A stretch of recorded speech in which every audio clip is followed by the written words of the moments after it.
PDF के लिए Telegram join करें। डिक्टेशन स्टार्ट होगा 5 सेकंड के बाद।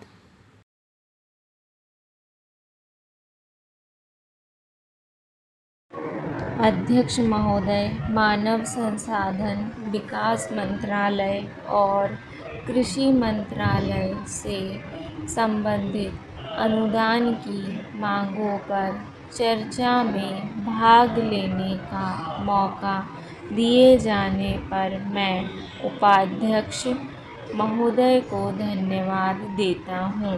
ये मंत्रालय देश के विकास में एक महत्वपूर्ण भूमिका निभा रहे हैं। जल कृषि की आधारभूत आवश्यकता है।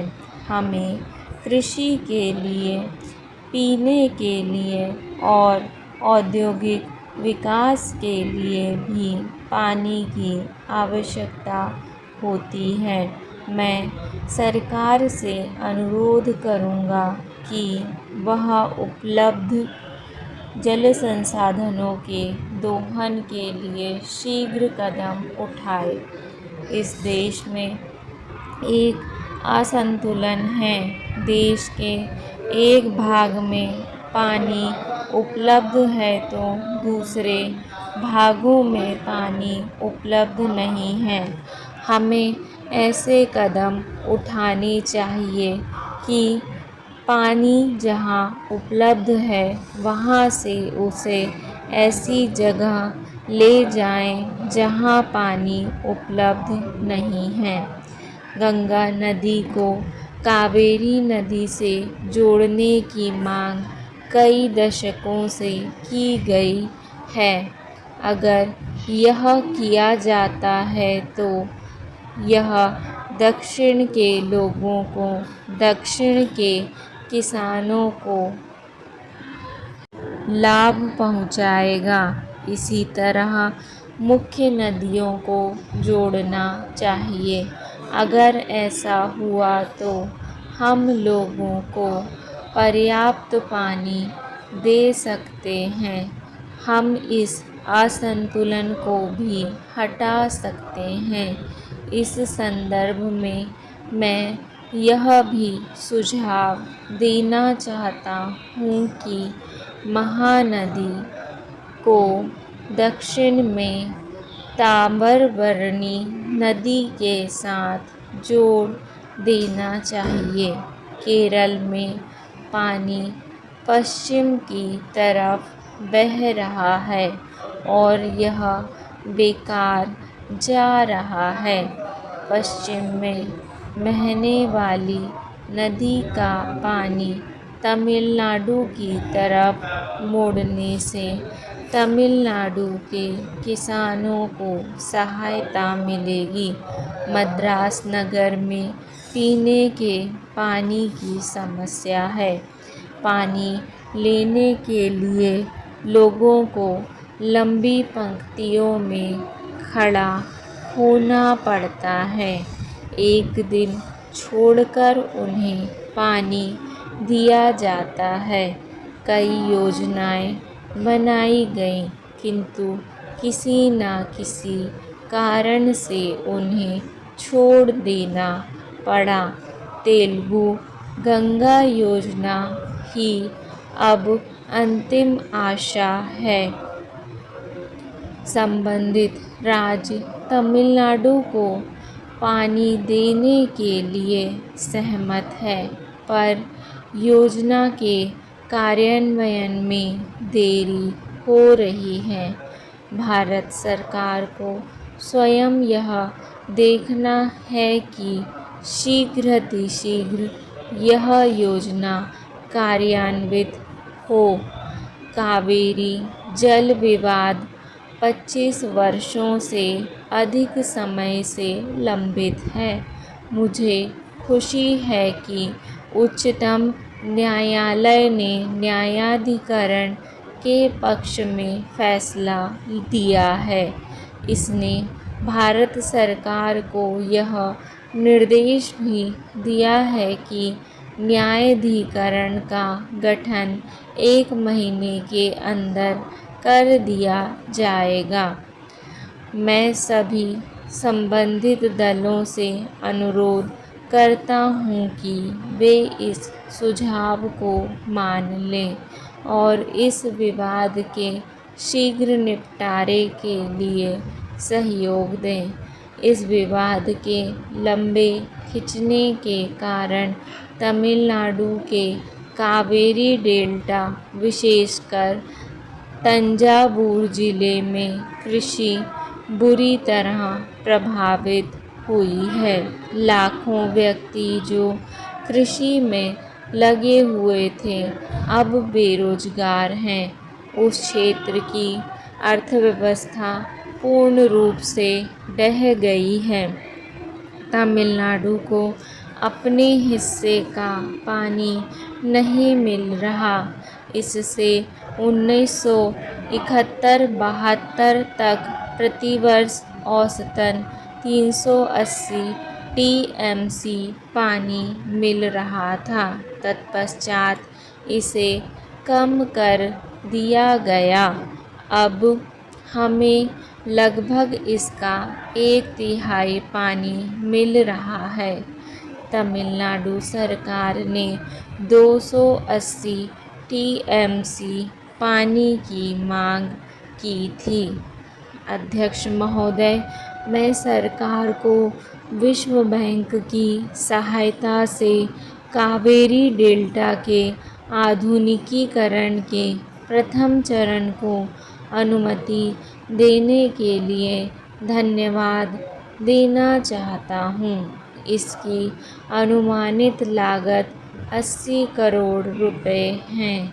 अगर इसका क्रियान्वयन किया जाता है तो यह 70,000 हेक्टेयर जमीन को लाभ पहुंचाएगी।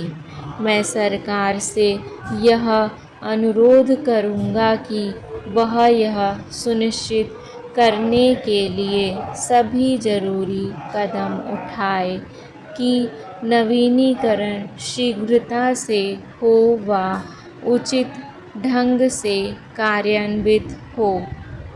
मैं कहना चाहता हूँ कि हमने कृषि के क्षेत्र में बहुत प्रगति की है। इस क्षेत्र में हमारी उपलब्धियाँ असाधारण हैं और पर्याप्त हैं। हालांकि किसान अभी भी खुश नहीं हैं, क्योंकि अपने उत्पादन के लिए उन्हें लाभकारी मूल्य नहीं मिल रहा। तमिलनाडु में किसान धान के प्रत्येक क्विंटल पर 250 रुपये के समर्थन मूल्य और गन्ने के प्रत्येक टन पर 500 रुपये समर्थन मूल्य की अपेक्षा करते हैं। अन्य उत्पादों पर भी सरकार द्वारा लाभकारी मूल्य निश्चित किया जाना चाहिए, ताकि किसानों की ऐसा मूल्य प्राप्त हो जिससे वे अपना निर्वाह कर सकें। हमारे पास तिलहन की कमी है। हमें इसके आयात पर निर्भर रहना पड़ता है। देश में तिलहन के उत्पादन के लिए हमें और प्रोत्साहन और सहायता देनी चाहिए। फिर कृषकों के ऋण के संबंध में जन मोर्चा ने वायदा किया था कि किसानों को 10,000 रुपये तक के ऋणों से मुक्त कर दिया जाएगा। उन किसानों को जिन्होंने राष्ट्रीयकृत बैंकों, अनुसूचित बैंकों और सहकारी बैंकों से ऋण लिया था, इसका फ़ायदा मिलना चाहिए। अब स्वेच्छाकृत बकायादारों और अन्य बकायादारों में भेद किया जा रहा है। उन्होंने 10,000 रुपये तक के ऋणों को ऋण मुक्त करने का निश्चय किया है। इसे लागू कर दिया जाना चाहिए। इसे ध्यान में रखा जाना चाहिए और इसका पालन किया जाना चाहिए और इसे स्वीकार कर लेना चाहिए। महोदय, मुझे बताया गया है कि कल और आज तमिलनाडु में भारी वर्षा हुई और तूफान आए। कल अवकाश है। मैं माननीय मंत्री से निवेदन करूंगा कि मद्रास और तमिलनाडु के अन्य भागों में बाढ़ से प्रभावित क्षेत्रों का निरीक्षण करें और सभी संभव सहायता करें और तमिलनाडु के लोगों को राहत पहुंचाने के लिए कदम उठाए जाएं। आदरणीय अध्यक्ष महोदय, आपने मुझे कृषि और जल संसाधन मंत्रालय पर बोलने का अवसर दिया। इसके लिए मैं आपका आभारी हूँ। महोदय, भारतवर्ष कृषि प्रधान देश कहा जाता है और यह कहा जाता है कि यहाँ पर 80% लोग खेती करते हैं। इस देश की धरती बड़ी उपजाऊ है। मजदूर सस्ता मिलता है। किसान मेहनती जाड़ा, गर्मी, बरसात के मौसम यहाँ पर हैं। अर्थात कुल मिलाकर इस देश में ऐसी परिस्थिति है जिसके माध्यम से इस देश को एक बहुत अच्छा देश बनना चाहिए था। यहाँ पर अच्छी उपज होनी चाहिए थी और इस देश को केवल अपने देशवासियों का ही भरण पोषण नहीं करना चाहिए था, बल्कि पूरी दुनिया को अनाज निर्यात करना चाहिए था।